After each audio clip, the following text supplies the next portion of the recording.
Let's see what we got now, and let's move on to the next effects.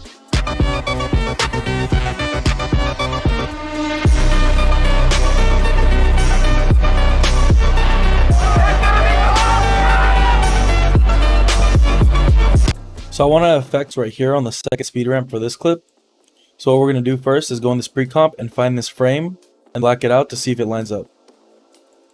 It's right around here. We got it pretty much on the money. So we're going to Control Z and add a frame there, and that's where the effect will start. So for this effect, I want to change the car color and I want it to melt back into the original color. Once you freeze your rotor brush, let's duplicate this layer. Let's add hue and saturation to the top layer. Let's go to reds. And if you're using a clip that's not this color, then obviously choose a different color. And then here is where you can adjust the color range. So this car does have pink in it. We're going to see how far we can go out without changing too much. Right around here is good.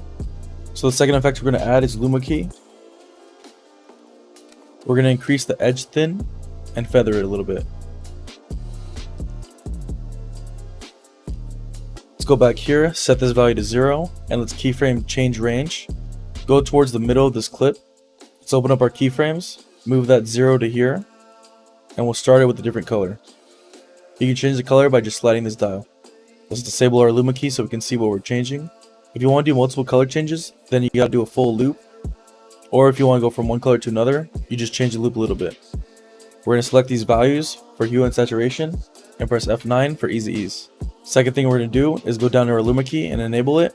That's keyframe threshold.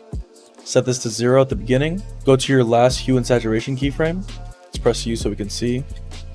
We'll go towards the middle so we can see what we're adjusting. And we're going to increase the threshold until we see it all gone. We'll put that keyframe to match the last keyframe. I actually want it to go from the original color to a different color, so let's switch these keyframes. This will go to the front and this will go to the back.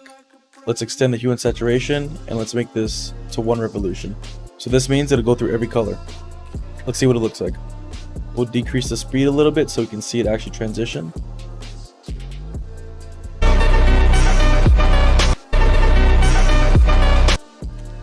It's very subtle effects, but you can probably use this for a lot more than just this.